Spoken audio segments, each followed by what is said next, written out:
This segment brought to you by Kansas Regenerative Medicine Center. Your stem cells, your health, your life.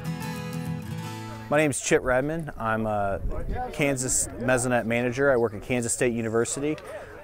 So we operate the Kansas Mesonet, which is a network of 62 weather stations across the state that update and provide real-time weather data. And we also have an objective to collect climate data as well, so develop 30-year climate records at each location to help with climate change research.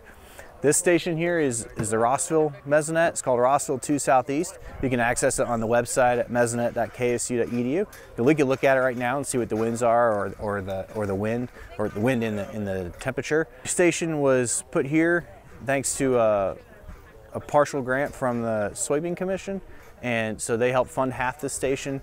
And it's an update from the old station that used to be at the experiment field that started collecting data in 1985. So we have quite the climate record there.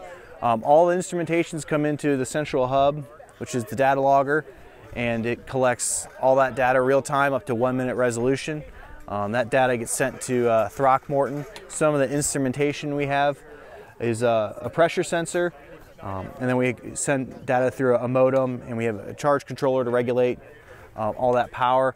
Everything goes to, with all the sensors, we have a solar radiation sensor that measures incoming solar radiation, which is extremely helpful to calculate evapotranspiration, as well as fire danger indices. We're the only network in the state that measures solar radiation, and all that data is real time. Another useful product too is the cattle comfort index, which requires solar radiation, and that's become extremely important, especially this year when it's so humid.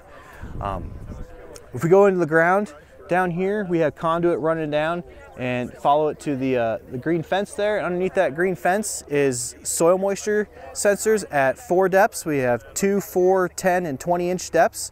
That data is also provided on the website, and we can look at vertical movement of water as well as drought development or erosion as we've had this year.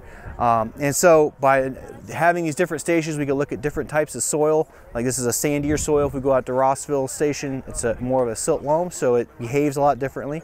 We also have soil temperature at 2 inches and 4 inches, which is extremely critical for planting and frost freeze depths and that type of thing. All that data, in fact, Rossville is one of the stations where we have 30-year climatology of soil temperature data. So this year we were able to look at that and say, in March we were the coldest we'd ever been at 2 inches and 4 inches, which is pretty incredible when you think about that for a 30-year period.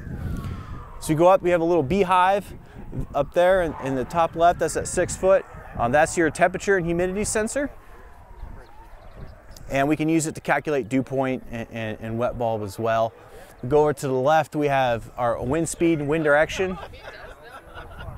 And that measures real time as well, a very important thing for the National Weather Service. They want to look at severe weather for watches and warnings, as well as evaporation, evapotranspiration, and that type of thing. And we also measure temperature and humidity and wind and speed and direction up there at 30 foot as well.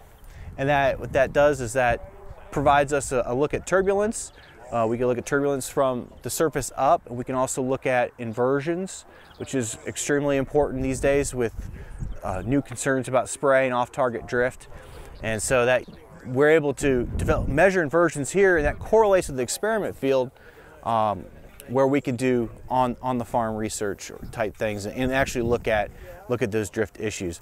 The last thing over here is we have a rain gauge, 2 rain gauges. It's got an ultra shield surrounding it that creates turbulence that helps us catch that moisture instead of it blowing across the top. We have 2 rain gauges just to double our chances at measuring good rainfall and to verify each one. We're also looking at transitioning to, these are more of an old school rain gauge. We're hoping to transition to more of a modern weighing gauge in the future.